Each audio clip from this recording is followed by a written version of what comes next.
Bonjour tout le monde. Dernier jour de l'Uniref Cité, dernière conférence de clôture.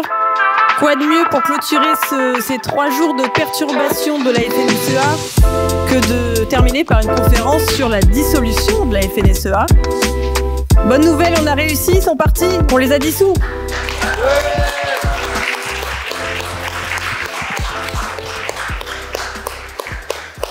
Alors, j'ai le plaisir d'animer cette conférence. Je vais un peu vous rappeler le contexte et les raisons de ce thème, de cette thématique.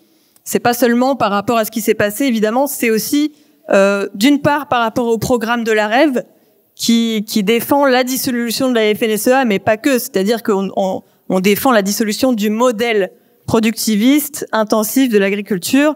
On est pour une révolution totale de l'agriculture, une végétalisation de l'alimentation, mais pas seulement. C'est une agriculture éthique, respectueuse du vivant, paysan inclus. Et on estime que la FNSEA, mais entre autres, il y en a d'autres, il y a d'autres syndicats, d'autres organisations, sont les ennemis en fait des paysans.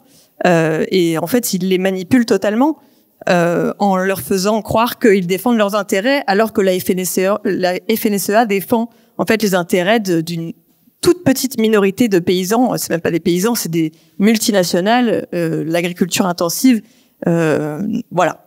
Donc, on trouvait ça intéressant de consacrer une conférence sur ce sujet. Rappel aussi du contexte politique, l'actualité. On a vécu une crise agricole sans précédent, même si en fait ça faisait très longtemps que la crise avait lieu depuis très longtemps. Simplement, elle a été mise en avant politiquement, et puis il y a eu aussi une manipulation de cette crise, puisqu'on a vu la FNSEA qui était vraiment pieds et mains liés avec le gouvernement, prétendant à nouveau défendre les intérêts des agriculteurs, prétendant aussi calmer la crise. Mais en fait, cette crise n'a jamais terminé, elle continue, les paysans meurent, se suicident, et puis nous, on est totalement intoxiqués par cette agriculture intensive, les animaux également. Donc c'est tout ça qu'on veut mettre en avant. On se souvient aussi de la menace de dissolution des soulèvements de la terre. C'est pour ça qu'on a aussi nommé cette conférence écoterrorisme. Faut-il dissoudre la FNSEA? On sait aussi que les soulèvements de la terre défendent le vivant, et on a créé ce mot écoterroriste qui est quand même une absurdité totale. Les valeurs sont inversées. À nouveau, on va condamner des collectifs qui défendent le vivant, on va les nommer, on va leur dire que ce sont quasiment des criminels, on va les ficher.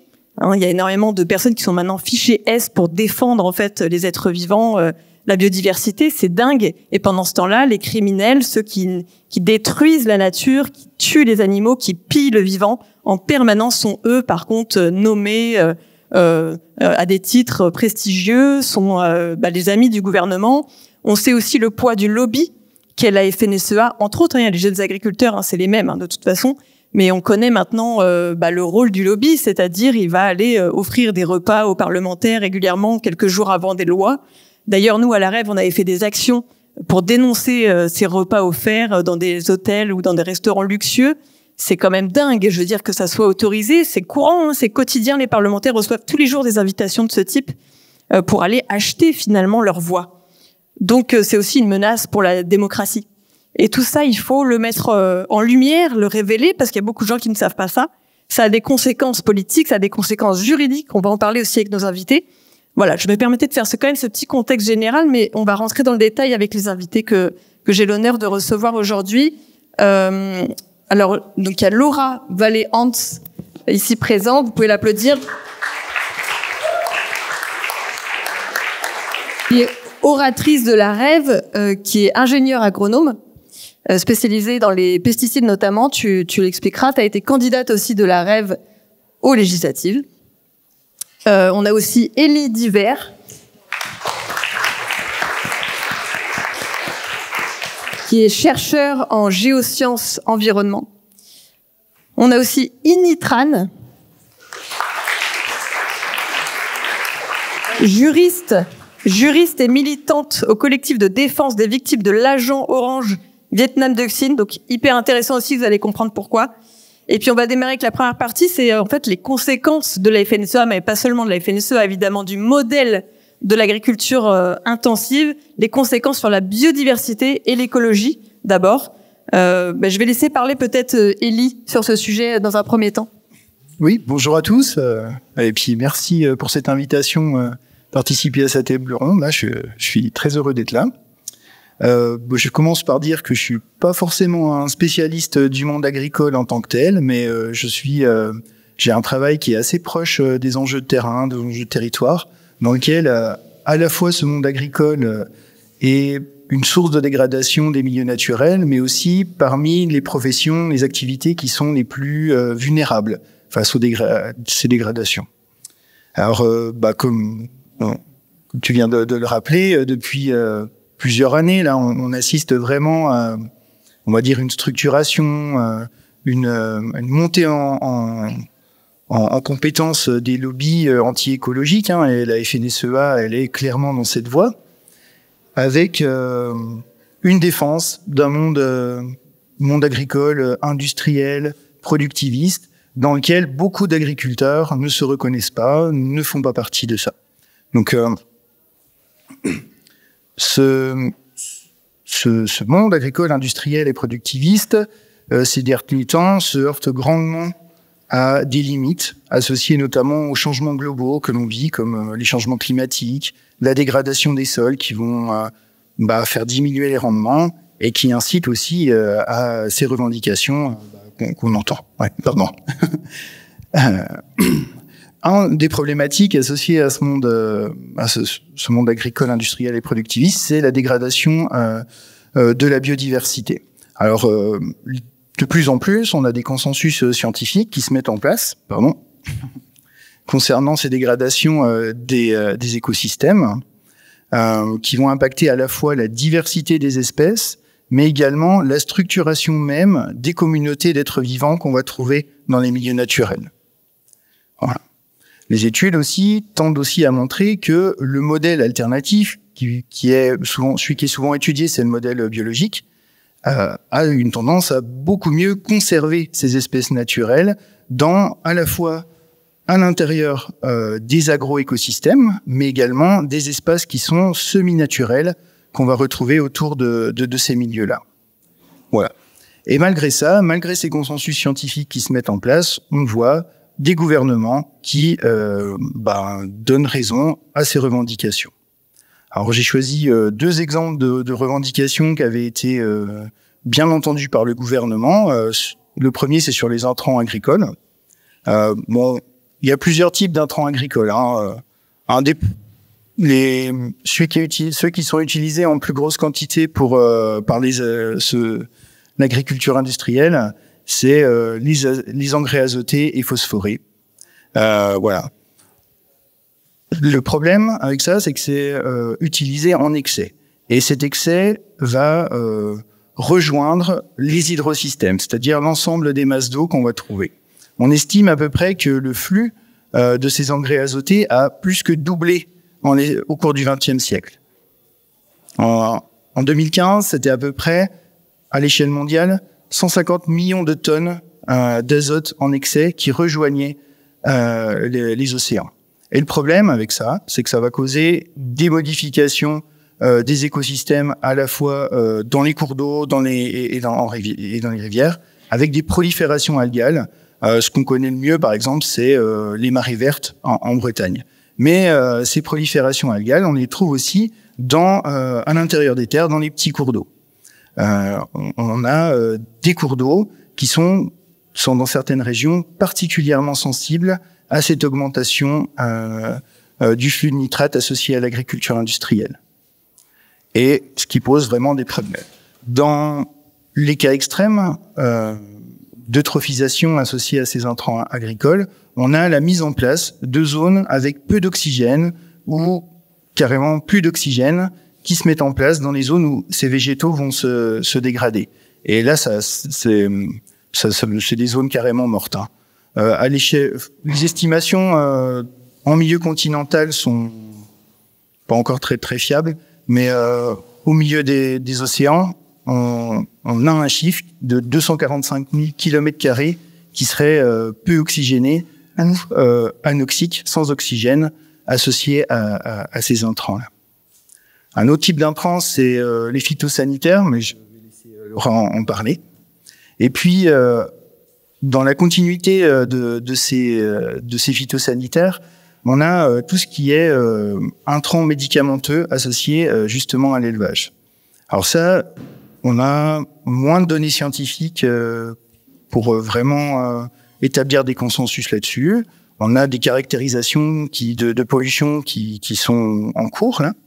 Et on se rend compte que ces médicaments utilisés dans l'élevage industriel, on va les retrouver à la fois dans les sols et dans les cours d'eau de manière très très fréquente. Quand on pense médicaments, on a tous en tête les antibiotiques, mais au final, c'est pas forcément cette catégorie de médicaments qui est la plus utilisée dans l'élevage, c'est plutôt des antiparasitaires. Ces antiparasitaires, c'est utilisé pour contrôler les parasites internes et externes des animaux d'élevage. Le problème avec ces antiparasitaires, c'est qu'ils sont peu métabolisés dans les animaux et on va les retrouver, ils vont être déversés dans le milieu naturel, soit quand ils sont au champ ou avec les lisiers. Et une fois dans l'environnement, ils sont peu dégradés. Ils vont résister très longtemps dans cet environnement et ils vont être toxiques, notamment pour les invertébrés. Voilà. Alors c'est un problème assez complexe, hein, ces intrants médicamenteux, parce que effectivement, on voit un impact, mais potentiellement, quand il y a un élevage, on a un besoin quand même de médication des animaux malades. Les laisser sans soins serait pas forcément plus acceptable. J'avais préparé aussi quelques informations aussi sur une des revendications de la FNSEA sur les mégabassines, dont on parle beaucoup en ce moment. Ce qu'on se rend pas compte, c'est que effectivement, on voit ces stockages d'eau qui sont, on parle de ces stockages d'eau, mais dans leurs revendications, il y a une idée de contrôle peut-être plus généralisée de l'hydrologie en général pour pouvoir nourrir en fait en eau, apporter de l'eau à cette, aux immenses besoins que cela implique. Les pros, on a peu de données peu d'études qui vont dans le sens d'un intérêt de ce modèle mégabassine pour l'agriculture, et on a plutôt là justement un consensus qui va se mettre en place sur le fait que il s'agit d'une solution de maladaptation. Et la principale maladaptation qu'il y a derrière, c'est que déjà ça limite quand même tout le travail pour pouvoir mettre en place d'autres types de cultures, d'autres approches face aux besoins en eau, à la limitation de la quantité d'eau disponible. Mais aussi, il s'agit vraiment d'une solution qui est potentiellement pas soutenable, parce que les quantités d'eau disponibles en hiver pour recharger ces mégabassines sont potentiellement pas suffisantes en période hivernale à moyen terme. Voilà. En plus de ça, il y a des problèmes d'évaporation qui peuvent être très importants, de l'ordre de 20 à 60% du flux entrant qui pourrait partir en période estivale. Donc voilà. Puis malgré ça, malgré toutes ces données, on a quand même à la fois un lobby agricole et un gouvernement qui s'acharne à essayer de favoriser ces choses-là, quoi. Ouais. Et puis les exemples, en plus, vraiment, on en a discuté en préparant cette conférence. En fait, il y a tellement d'exemples de bouleversements sur la biodiversité.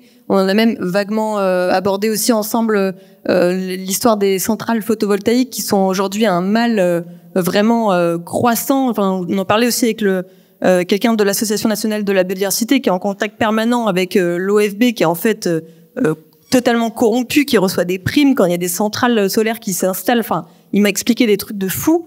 Et en fait, ça, c'est vraiment un truc que le gouvernement met en avant pour en gros, se faire une image écolo, mais en fait pas du tout, puisque sous couvert d'écologie, ils vont détruire des forêts, ils vont, pareil, accaparer l'eau, ils vont déverser des produits, etc. Et c'est une horreur. Et il se passe des choses incroyables. Allez parler avec lui en Guyane. Enfin, il y a des forêts primaires qui sont détruites sous couvert d'écologie. Donc, et ça, c'est pareil, c'est défendu par la FNSEA, mais d'autres syndicats aussi, qui en fait sont défend les intérêts des multinationales. Laura, je veux bien que tu nous parles un petit peu aussi des pesticides, puis après on enchaînera avec Imi. Oui, bonjour à tous. Donc merci d'être présent, merci.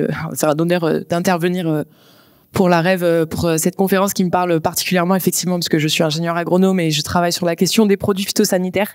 Alors peut-être juste pour vous remettre en contexte, en fait, la question de l'utilisation massive des produits phyto, elle est liée à l'histoire de l'agriculture, c'est-à-dire que après la Seconde Guerre mondiale, la consigne donnée aux agriculteurs, c'est maintenant il va falloir produire pour assurer notre souveraineté alimentaire. C'est le mot-clé de la FNSEA maintenant, la souveraineté alimentaire. Et donc en fait, ça s'est corrélé au progrès de la mécanisation, au progrès de la recherche, enfin au progrès. On s'entend, évidemment.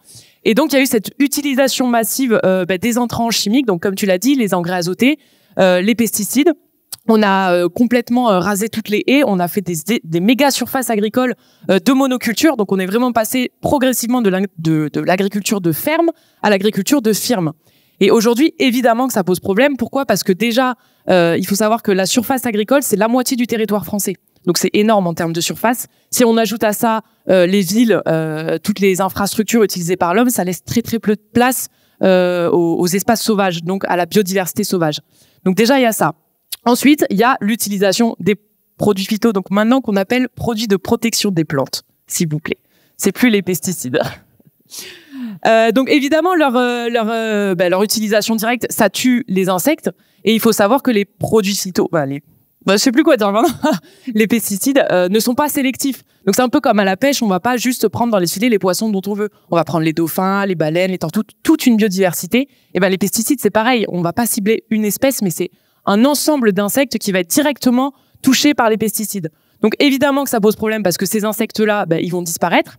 Donc il y a des quantifications qu'on a baissées en 30 ans, 80% de la biomasse d'insectes. Donc ça pose problème parce que évidemment ces insectes-là sont nécessaires pour l'acte de production, c'est-à-dire qu'on a des insectes pollinisateurs, on a des insectes qui vont venir justement tuer d'autres insectes ravageurs. Donc c'est toute la boucle qui est en fait perturbée et c'est un cercle vicieux, c'est plus on va tuer ces insectes, plus les agrosystèmes vont être fragiles, donc plus on va devoir mettre de la chimie et plus on met de la chimie et plus nos agrosystèmes sont fragiles, ont besoin d'être protégés, ont besoin d'apports azotés parce que sinon il y a plus rien qui pousse. Enfin faut voir l'état de nos sols, c'est une catastrophe. Donc ça c'est un cercle vicieux qu'à un moment donné il faut rompre quoi. Donc il y a déjà les insectes, mais il faut savoir aussi qu'il y a toute la chaîne qui est liée aux insectes, c'est-à-dire que les oiseaux qui mangent les insectes, ils ont plus rien à manger, ils disparaissent.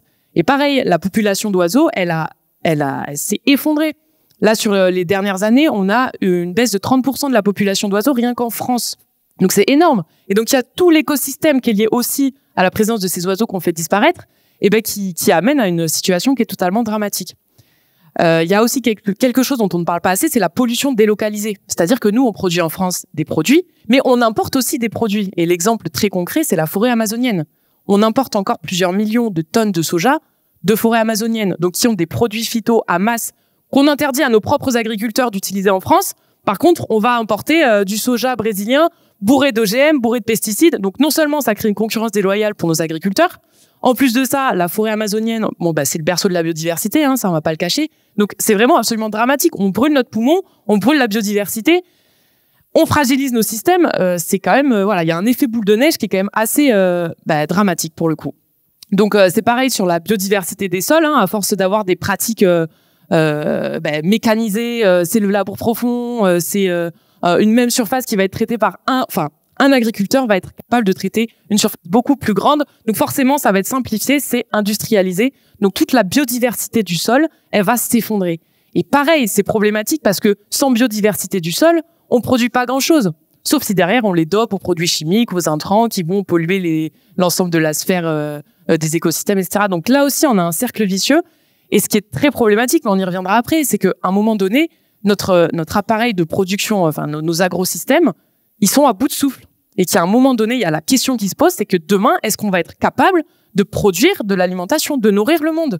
Et c'est en ça qu'on est raccord, en fait, avec les agriculteurs. Parce que nous, si on veut que les agriculteurs continuent de produire, à un moment donné, faut préserver les sols, préserver la biodiversité, préserver les ressources naturelles. Parce que sinon, on se tire une balle dans le pied, en fait.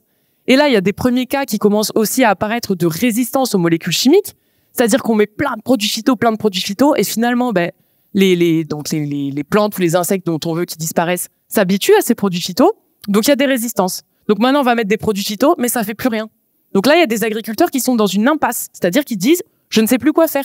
Mon champ, il est envahi, je ne peux plus produire, je ne sais plus quoi faire. La chimie ne fonctionne plus.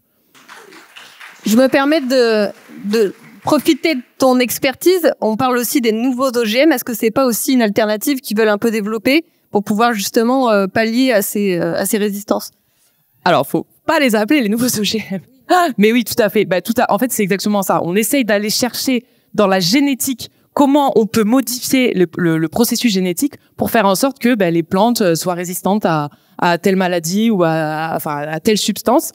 Mais en fait, c'est pareil, c'est qu'à un moment donné, on peut pas se baser complètement sur la technologie, sur les nouveaux savoirs et se dire que c'est ça qui va fonctionner. Enfin, j'en discutais avec un membre de la FNSEA qui me disait mais c'est ok, les nouvelles technologies elles vont nous sauver. Demain, s'il y a plus de gaz russe pour faire nos engrais, il y a le dihydrogène qui va pouvoir nous servir. Mais pareil, à un moment donné, faut enlever ses œillères et se dire mais la technologie elle ne résoudra pas tout. Et je veux dire à un moment donné, faut passer de l'agriculture, de la chimie, de la nouvelle technologie à de l'agronomie. Les processus agronomiques qui sont extrêmement bien faits, ça fonctionne. Il faut maintenant se recreuser le cerveau pour remobiliser ça. Tous les services rendus par la nature qui sont pour le coup gratuits et illimités, c'est là-dessus qu'il faut investir. C'est pas sur les nouvelles technologies dont on sait pas ce qu'elles vont faire et dont on sait pas les conséquences sur la santé des écosystèmes, sur notre propre santé. Et puis l'humain se prend pour Dieu, quoi. L'humain se prend pour Dieu. Bref, on peut arrêter, on n'est pas des... Ini, je veux bien que tu me racontes un petit peu l'histoire de ton collectif parce que c'est totalement en lien, l'agent orange avec les bouleversements sur la biodiversité et puis si tu peux enchaîner aussi sur la santé qui concerne vraiment ta lutte. Bonjour à tous et à tous, je m'appelle Ini, je suis étudiante en droit et je milite auprès du collectif Vietnam Dioxine. Et je vous parlerai aujourd'hui de l'affaire de l'agent orange qui est un défilant chimique donc qui a pour propriété de faire tomber les feuilles des arbres et qui est d'ailleurs l'ancêtre du glyphosate, donc du Roundup qu'on connaît aujourd'hui et qui a été utilisé en tant qu'arme de guerre, donc arme de destruction massive durant la guerre de Vietnam et qui continue de faire des millions de victimes toujours aujourd'hui. Et je vous parlerai aussi du procès de Chen Tong-a, qui est une résistante vietnamienne et qui a été directement exposée à la dioxine durant la guerre du Vietnam et qui porte actuellement un procès contre les 14 firmes ayant produit et vendu l'arme chimique, dont les fameux Bayer Monsanto, Hercules et Dow Chemical. Et donc ici au collectif Vietnam Dioxine, on a pour but de lutter pour la reconnaissance des effets de la dioxine et pour permettre aux victimes de l'agent orange d'obtenir réparation auprès des entreprises donc fabricantes de l'arme chimique. Et, donc il faut savoir que l'agent orange ont eu de tels dégâts sur l'environnement et sur la population que ça a même mené à la naissance de la notion de l'écocide qui a été théorisée par Arthur Galston en 1970. Et donc ça représente un réel désastre écologique et humanitaire, ce qui en fait aujourd'hui l'un des héritages les plus visibles et le plus insolubles de la guerre du Vietnam. Et pendant 10 ans, c'est donc 80 millions de litres de l'agent orange qui a été déversé sur les forêts vietnamiennes. Et donc imaginez 80 millions de glyphosate fois 1000 qui se déversent sur vos têtes pendant 10 ans. C'est donc pas sans surprise que toujours aujourd'hui, 2 500 000 hectares de forêts vietnamiennes continuent d'être empoisonnés. 20% des forêts vietnamiennes ont été détruites dans le sud du Vietnam et 400 000 hectares de terres agricoles sont toujours polluées aujourd'hui. S'y ajoute également la destruction d'1 million d'hectares de forêts tropicales et la destruction d'une faune entière au Vietnam qui comprenait autrefois une faune abondante, donc des antilopes, des tigres, des éléphants et des rhinocéros, dont le rhinocéros de Java, que la dioxine a mené à son extinction. Et mais qu'est-ce qui explique ce désastre écologique? C'est le fait qu'en fait, dans l'agent orange, est contenu de la dioxine, qui est une molécule qui est extrêmement toxique, la plus toxique de sa famille d'ailleurs, et qui est également la seule cancérigène. Elle s'ancre dans les sols et reste très longtemps dans l'eau, dans les nappes phréatiques, et reste également dans la chaîne élémentaire des populations civiles. Donc cette stabilité-là, le fait qu'elle puisse survivre sous des chaleurs extrêmes jusqu'à 1000 degrés, fait qu'elle perdure toujours aujourd'hui dans les terres vietnamiennes, même 60 ans après la guerre. Et donc en plus des dégâts environnementaux, la dioxine présente également un bilan désastreux du point de vue humain.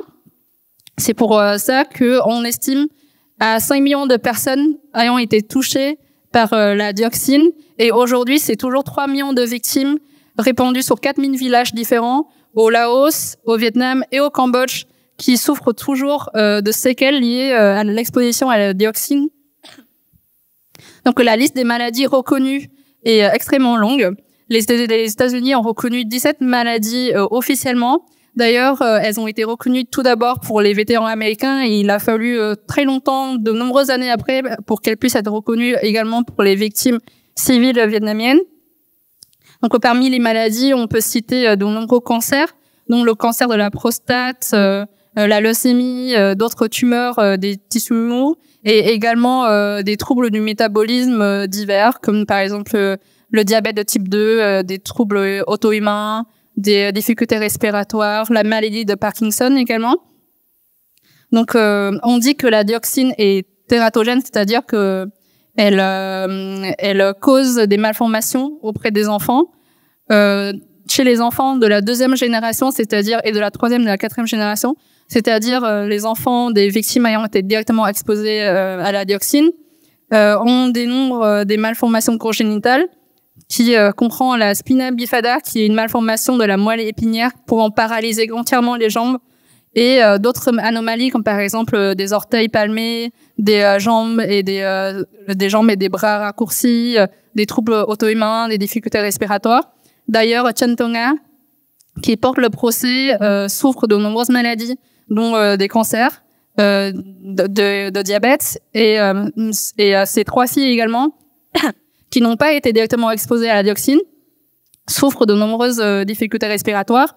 D'ailleurs, sa fille aînée est morte suite à cela lorsqu'elle avait 17 mois. D'ailleurs, il y a un rapport de l'université de Columbia à New York qui a estimé que 80 grammes de dioxine répandue dans un système de distribution d'eau d'une grande ville suffisait pour tuer jusqu'à 8 millions de personnes. Sauf que pour le cas de l'agent orange, on estime que c'est entre 300 et 500 kilos de dioxine pure qui ont été répandus dans les forêts vietnamiennes. Donc, on imagine le désastre écologique et humanitaire que cela représente. Donc, ici, au collectif Vietnam, on lutte donc pour cette reconnaissance-là à travers le procès de Chen Tonga qui constitue le seul espoir pour les 3 millions de victimes restantes qui, toujours maintenant, n'ont pas obtenu réparation auprès des entreprises fabricantes de l'arme chimique et également auprès des États-Unis. Et donc voilà. Est-ce que tu peux dire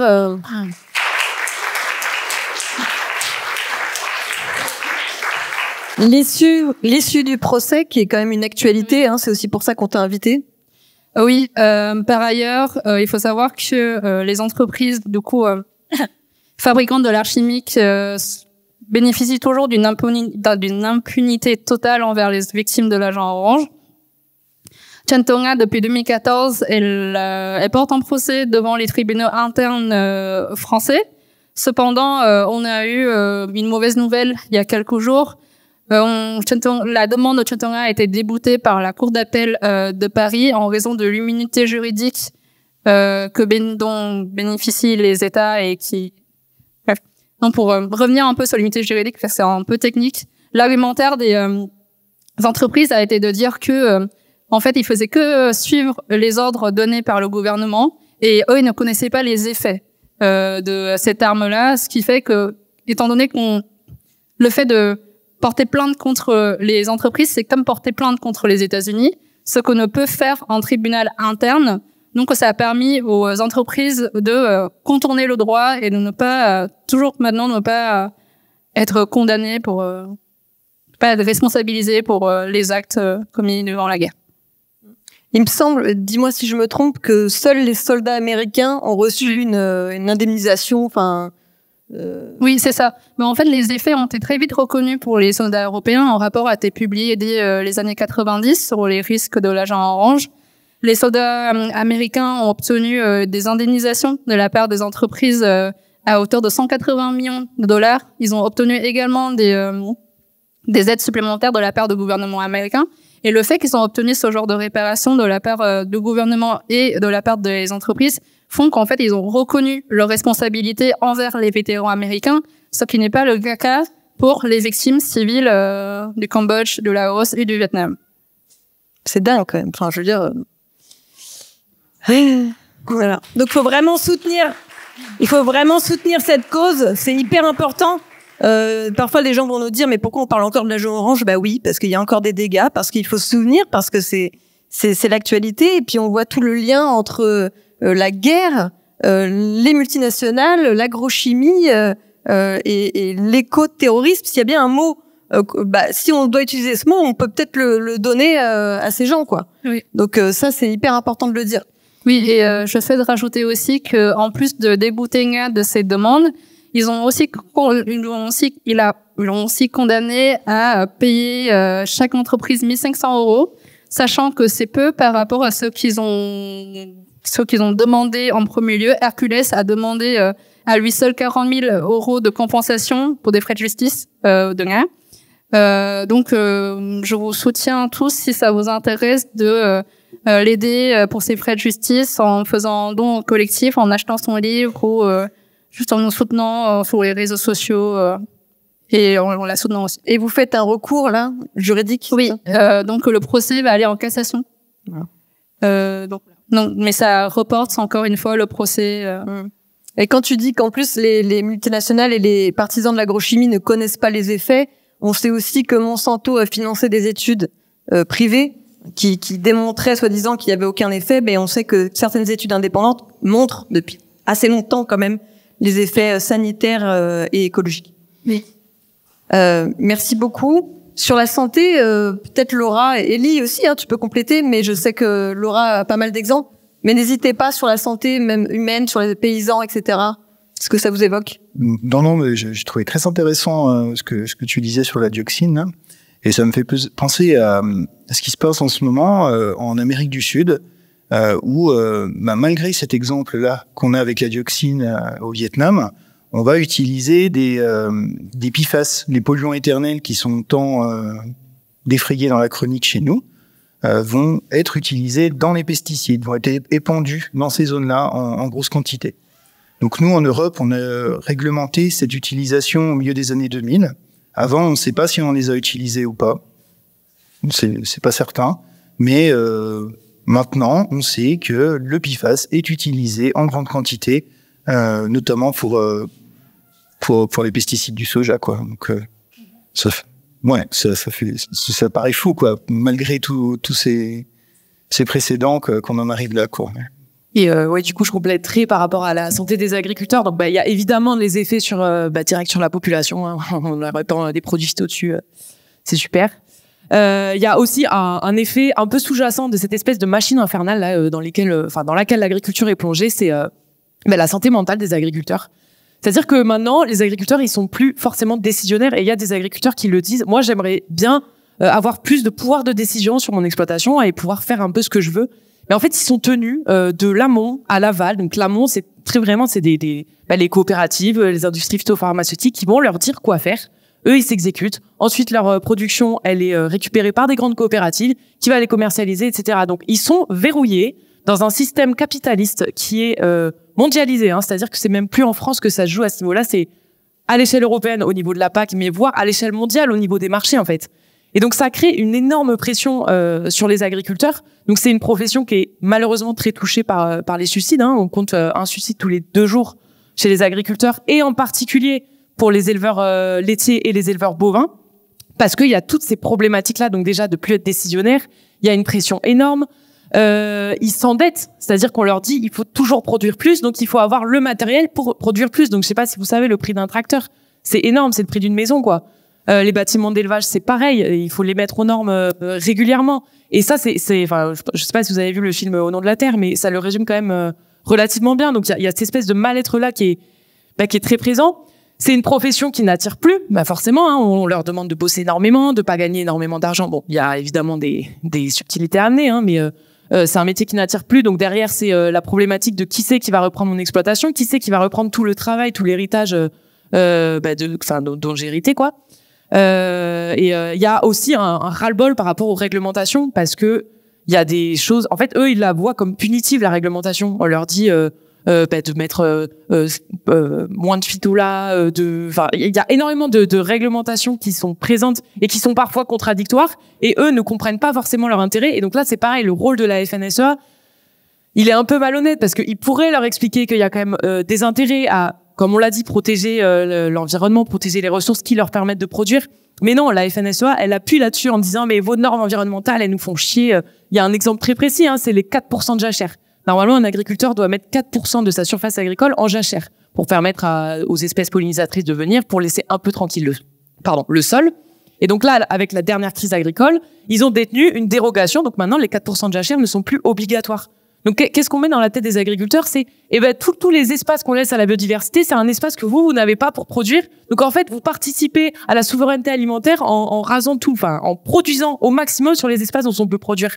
Mais c'est une vision qui est très court-termiste. C'est qu'à un moment donné, si on produit au rythme auquel on produit, comme j'ai dit tout à l'heure, il y a un jour où on pourra plus produire.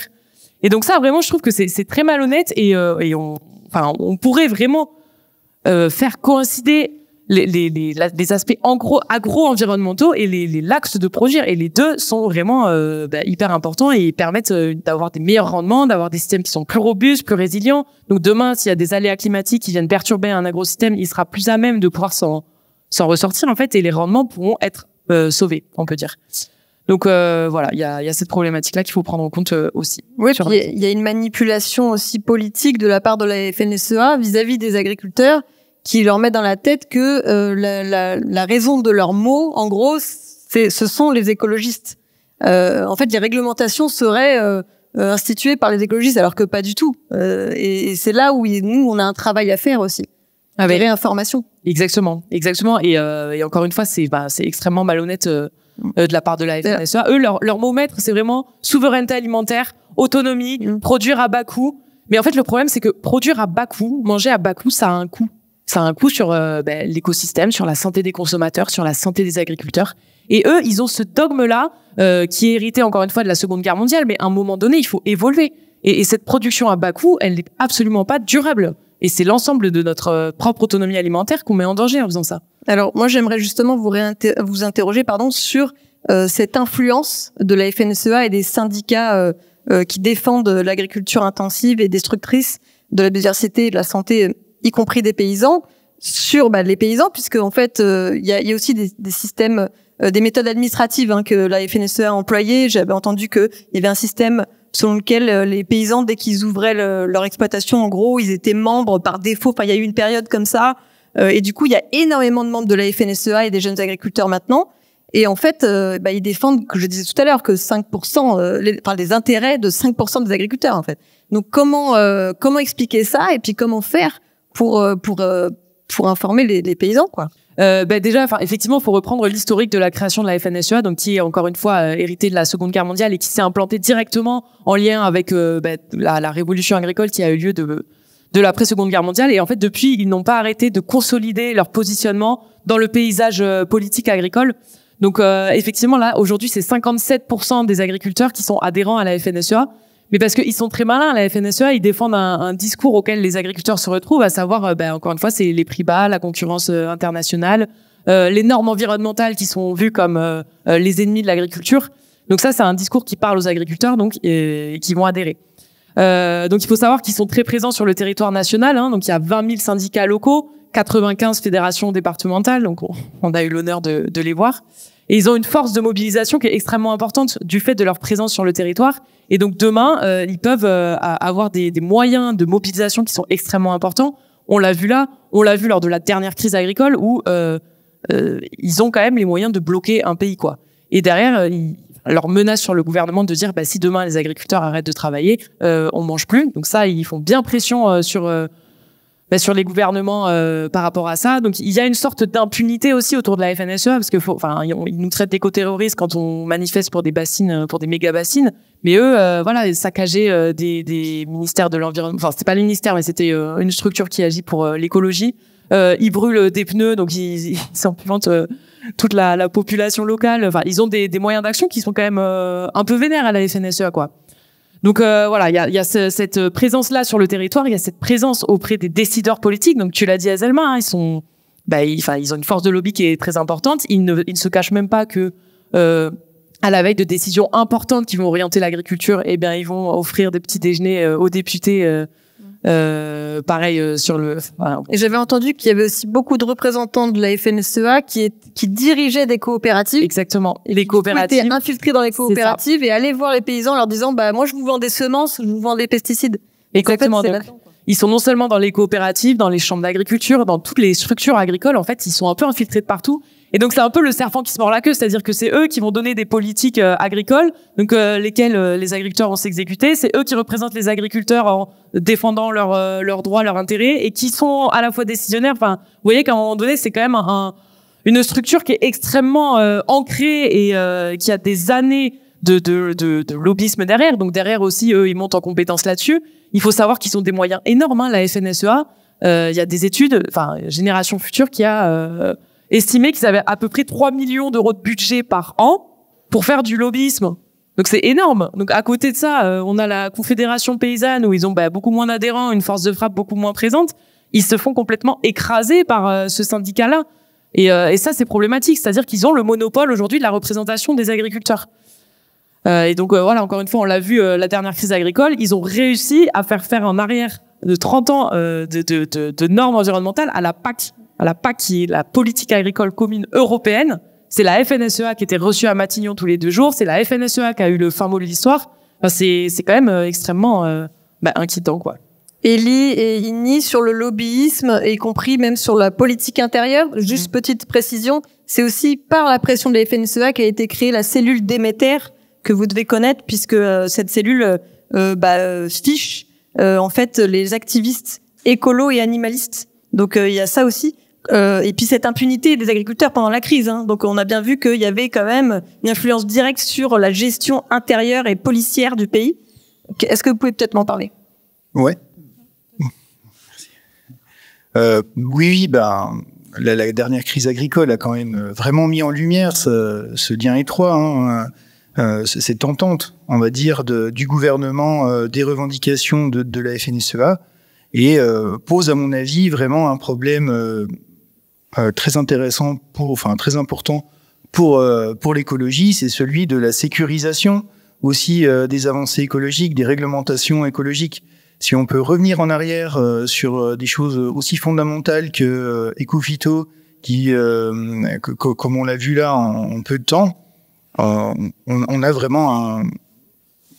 vraiment pas de visibilité pour pouvoir mettre en place des politiques écologiques vraiment pertinentes.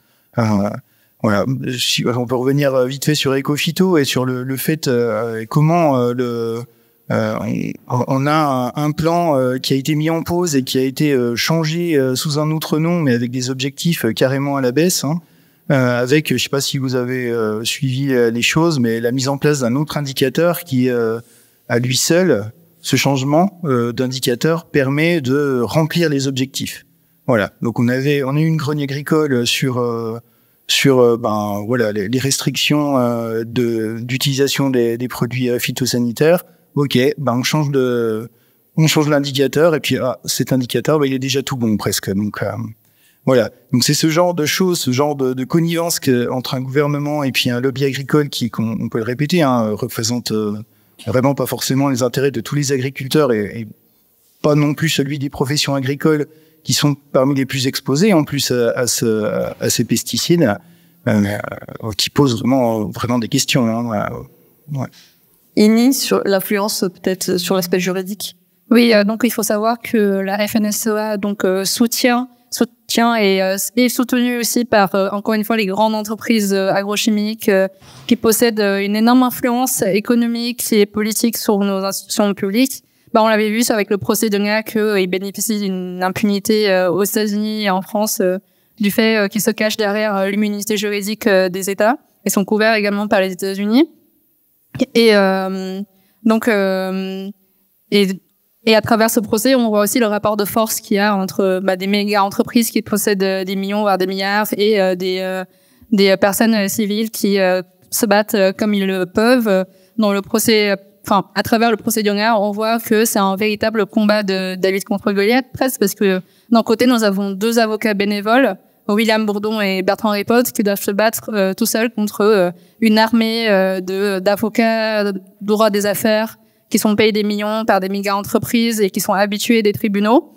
On rappelle que Monsanto Bayer cumule actuellement près de 40 000 procès en cours et la plupart liés au glyphosate justement, qui est en descendant de l'agent orange. Ok, alors avant de prendre quelques questions, pour clôturer cette conférence table ronde, une note peut-être plus positive, en tout cas d'espoir et sur les solutions. Doit-on dissoudre la FNSEA? Mais avant ça, comment faire pour alerter, pour changer les choses et comment changer radicalement de modèle? Parce qu'on voit bien que le problème c'est ça, en fait. Tant qu'on changera pas radicalement, il se passera rien. Est-ce que vous avez des clés peut-être? Oui, bah c'est une vaste question, hein, qui pas facile forcément à répondre, mais on a différentes pistes hein, quand même, hein, notamment avec la mise en place de ces filières différentes, hein, les filières biologiques qu'on connaît bien, même si on voit que traverse peut-être une crise en ce moment, mais également d'autres filières. Je parlais tout à l'heure des intrants. Il existe peut-être plus localement des filières bas intrants qui se mettent en place pour, par exemple, préserver un enjeu particulier, comme un captage d'eau potable qui peut être contaminé par les pesticides. Voilà. C'est bien de mettre en place ces filières, et ce que ça soulève, à mon avis, de très intéressant, c'est les débouchés commerciaux des productions qui sont faites. C'est-à-dire que on ne peut pas changer un modèle agricole si on ne change pas l'objectif en fait de production et de consommation des productions, consommer plus local, des choses locales. Et dans ça, à mon avis, les collectivités locales ont grande marge de manœuvre hein, pour notamment commander ces productions locales dans tout ce qui fait tourner ces collectivités, par exemple les cantines, tout ça. Autre axe qui pourrait être intéressant de développer, c'est l'agroécologie, une agroécologie de réparation, de restauration de ces agroécosystèmes qui sont lourdement dégradés.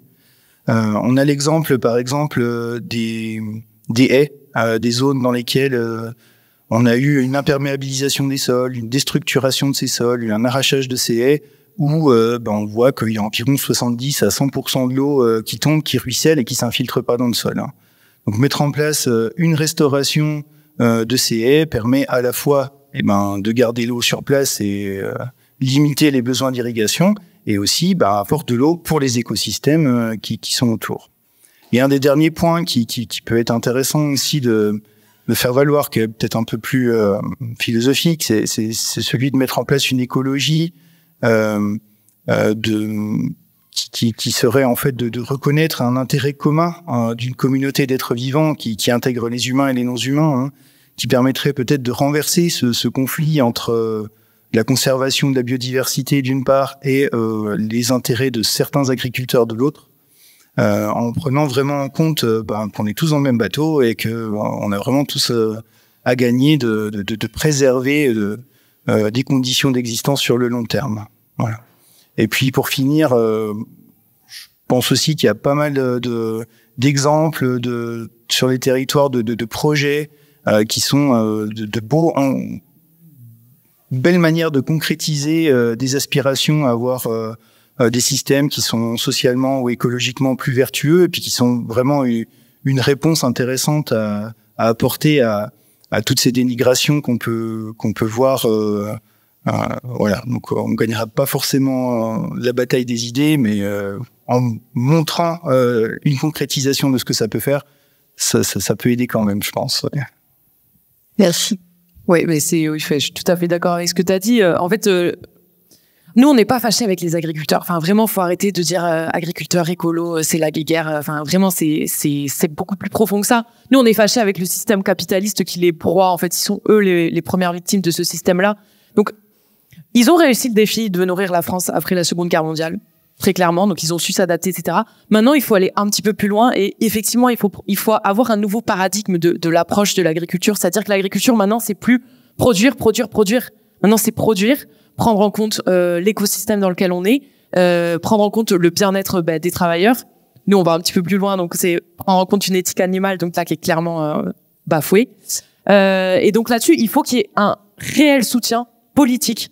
C'est-à-dire qu'aujourd'hui, un agriculteur qui veut changer, c'est très compliqué pour lui parce que la prise de risque, c'est pour lui. Donc demain, s'il change son système agronomique, il va mettre des légumineuses, il va mettre des couverts végétaux. Si demain ça marche pas, s'il a pas de rendement, c'est pour sa pomme. Donc on va lui demander de repenser son système, de prendre à charge les risques, de se débrouiller pour commercialiser parce qu'il y a plein de typiquement les légumineuses, c'est un marché qui est quand même, il se développe mais il est quand même assez fermé quoi. Donc comment on veut que nos agriculteurs ils changent dans un système tel que le nôtre où on leur demande de réfléchir plus, de mettre plus d'investissement et puis en fait si ça marche pas c'est pour votre pomme. Donc là il y a vraiment un choix politique à faire et c'est pas les petites mesures de verdissement de la PAC qui vont amener ça. Il faut une refonte complète, repenser le modèle, prendre en compte la santé de notre environnement et tendre là-dedans. Donc là vraiment les choix politiques ils ont un rôle crucial là-dedans. Il y a aussi donc les industries agroalimentaires et les centrales d'achat qui doivent jouer le jeu, mais je vous donne juste des petits chiffres. En France, il y a à peu près 390 000 exploitations agricoles. Il y a 300 industries agroalimentaires qui dominent le marché. Il y a 4 centrales d'achat en France pour 67 millions de consommateurs. Donc on voit qu'à un moment donné, il y a un goulot. Et ce goulot-là, il faut le desserrer aussi pour donner un peu plus d'air à la fois aux agriculteurs et puis aux consommateurs, leur permettre aussi d'avoir un choix un peu plus équilibré dans les rayons. Et donc je viens à ça aussi, nous les consommateurs, évidemment, on a un rôle à jouer là-dedans. C'est à chaque fois qu'on paye un produit alimentaire, on choisit en fait ce qu'on met dans nos champs, on choisit la qualité de l'air, on choisit notre propre santé. Notre alimentation, c'est un choix politique et militant qui est extrêmement puissant et qui est à la portée de tous. C'est-à-dire qu'on mange tous les jours et on choisit ce qu'on met dans nos assiettes. Donc évidemment, il y a des questions de budget, etc. Mais une alimentation végane, elle est pas plus chère qu'une alimentation carnée, voire même elle est moins chère. Donc, est-ce qu'il faut dissoudre la FNSEA? En soi, moi, je pense que la FNSEA, c'est pas le nerf de la guerre. C'est vraiment l'environnement socio-économique dans lequel on est. Et c'est là qu'il faut vraiment mettre tous nos efforts. Encore une fois, c'est moins de chimie, c'est plus d'agronomie, c'est plus de pouvoir décisionnaire aux agriculteurs. Enfin, c'est aérer un peu ce système-là. Et je veux dire, les agriculteurs, ils ont montré qu'ils savent s'adapter. Donc, on les encourage à vraiment aller un peu plus loin on les soutient, quoi. Vraiment, les agriculteurs, on les soutient. Oui, et j'aimerais rajouter aussi que pour nous, il est important que la lutte environnementale ne soit pas une lutte unique. Bon, nous, on défend des victimes qui viennent de Sud global, donc c'est important pour nous que la justice environnementale soit aussi une justice sociale, antiraciste et antidécolonialiste, parce qu'on a vu que au Vietnam, mais aussi à Gaza, en Syrie, au Rif et en Ukraine, les armes chimiques tuent toujours. Donc, pour nous, c'est seulement à travers la solidarité entre toutes les victimes des armes chimiques, mais également les victimes des produits chimiques, des herbicides, qu'on pourra obtenir réparation, la rétribution de nos terres et la récupération de nos écosystèmes empoisonnés. Et donc, à l'image des soldats américains qui ont réussi à se faire indemniser, à l'image également de Paul François en France et de Dwayne Johnson aux États-Unis, qui ont réussi à obtenir réparation auprès des entreprises agrochimiques et qui portent en réel espoir. Nous aimerions également que la victoire soit également du côté de toutes les victimes du monde entier. Donc le procès que NIA apporte, c'est un procès historique et unique, car pour but de représenter les 3 millions de victimes restantes de l'agent orange, et c'est aussi un combat contre les guerres et les entreprises capitalistes et impérialistes. Donc la jurisprudence, la politique, l'activisme, la sensibilisation, voilà quoi.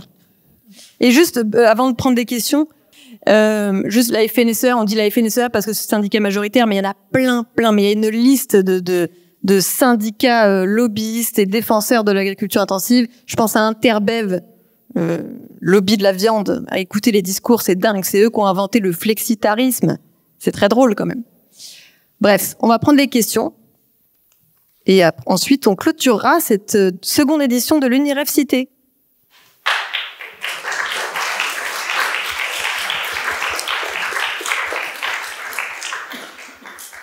Oui, j'entendais qu'on parlait des agriculteurs, mais il y a également ceux qui souhaitent s'installer et on n'a pas abordé le sujet de la SAFER, enfin des SAFER, mais aussi l'application des crédits agricoles. Voilà. Donc c'est aussi tout le côté administratif qui bloque sur, je pense au maraîchage par exemple, où il faut porter des projets conséquents auprès de la SAFER pour pouvoir obtenir des terres. Et la subsistance économique des maraîchers également, qui n'est pas aisée. Et si on veut révolutionner le système agricole, le revoir de fond en comble, il faut quand même penser l'accompagnement économique, social qui va avec. Ouais, peut-être juste pour ajouter, complètement d'accord là-dessus. Et malheureusement, la SAFER continue à alimenter ce système d'agrandissement toujours plus grand. Et c'est extrêmement compliqué pour les nouveaux installés qui ne sont pas issus du milieu agricole de s'installer. Donc là-dessus, je ne sais pas si vous connaissez, il y a des structures telles que Terre de Liens qui agissent justement pour aider les petits paysans à avoir accès aux terres, parce que ça, c'est aussi le nerf de la guerre, quoi. C'est arrêter d'avoir du toujours plus pour certains agriculteurs dont les surfaces s'accroissent encore, et partager de manière un peu plus équitable la terre. Mais c'est une très très grosse problématique aussi, oui. Bonjour. Juste des petites interrogations. On ne parle pas de la sécurité sociale de l'alimentation. C'est une solution, ça. Je pense qu'il y a pas mal d'agriculteurs qui seraient demandeurs et qui accepteraient de le faire. C'est tout court. Et vous parlez de vous battre, vous parlez de contre la FNSEA, contre les mauvaises pratiques des entreprises agricoles. Mais en fin de compte, quand on regarde la FNSEA, c'est peut-être un raccourci qui est un peu débile, mais moi, c'est celui que je prends. La FNSEA, c'est un beau bébé du capitalisme. Faudrait peut-être commencer par se poser la question à l'inverse. Est-ce que le capitalisme est fait pour nous? Est-ce que c'est ça qu'on veut? Parce que si on veut pas, mais qu'on veut conserver le capitalisme, à un moment donné, il va falloir la fermer et accepter ce qui se passe. Donc voilà, je trouve que c'est un peu... Alors, je viens du milieu syndical, donc c'est peut-être un peu pour ça. Mais je trouve qu'on part un peu enfin, pas d'un mauvais pied, mais ça se fait en toute conscience. Mais est-ce qu'on prend la bonne direction ou est-ce qu'on va s'amuser encore pendant des années? On parlait des coopératives, la FNSEA, avant les coopératives, c'était très bien, c'était local, c'était... Pourquoi la FNSEA elle est venue dedans? Parce que c'était des concurrents aux autres entreprises, toujours un système capitalisme. Et voilà, on en voit beaucoup encore des coopératives, non, de moins en moins. Donc du coup, c'est moins du local, c'est moins du collectif. Les décideurs, c'est pas les agriculteurs du coin, c'est les agriculteurs du coin plus la FNSEA. Qui, voilà, en fin de compte, on pourrait dire que c'est des grosses entreprises industrielles pour l'agriculture qui sont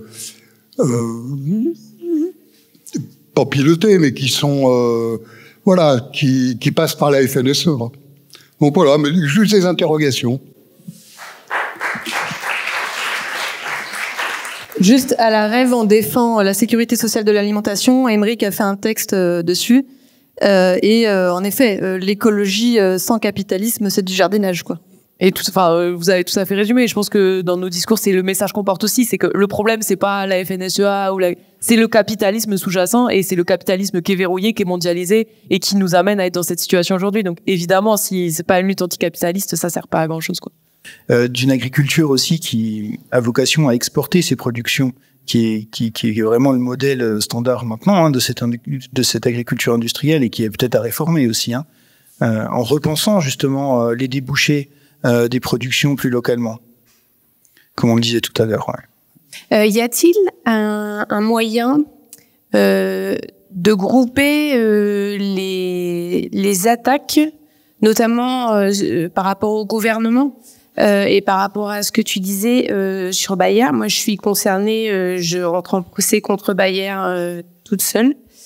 Il y a d'autres personnes dans mon cas, mais en fait, est-ce qu'il y a moyen, je pense au glyphosate, mais je pense aussi au chlordécone, est-ce qu'il y a moyen de rassembler des juridiquement de rassembler des attaques ou des je trouve pas mon mot, mais en fait d'amener en procès l'État, le gouvernement, en disant ok, après la guerre il fallait faire quelque chose, maintenant on peut faire autrement, on le sait, et est-ce qu'il y a moyen de rassembler ces demandes, ces problématiques?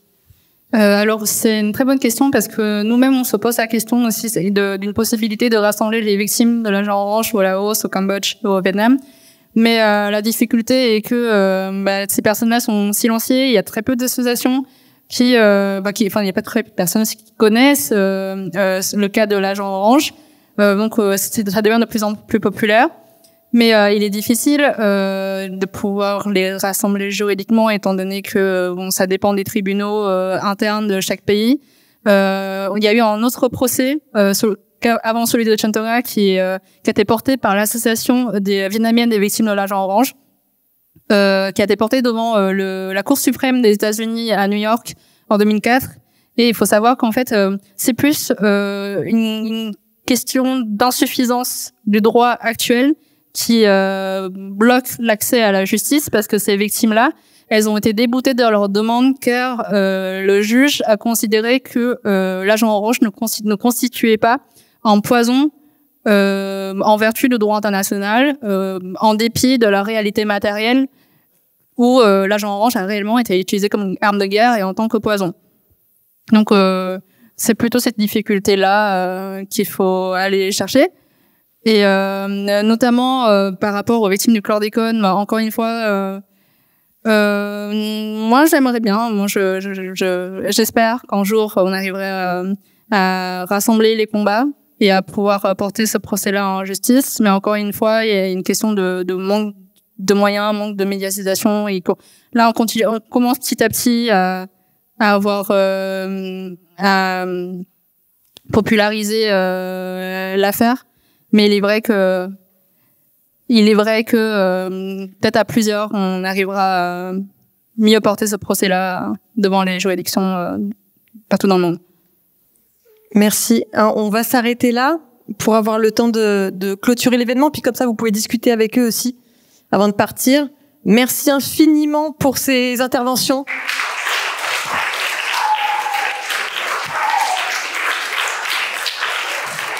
Et merci à toutes et tous pour votre participation à cette seconde édition de l'Université qui était un succès malgré le contexte. 12 tables rondes et conférences, 2 soirées dont un spectacle et un concert, à peu près 500 personnes. Donc vraiment génial, on a doublé par rapport à l'année dernière, on va continuer les autres années. Bravo.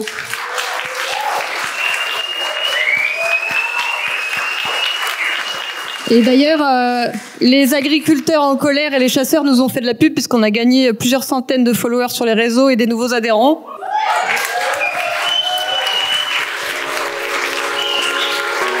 Bonne journée.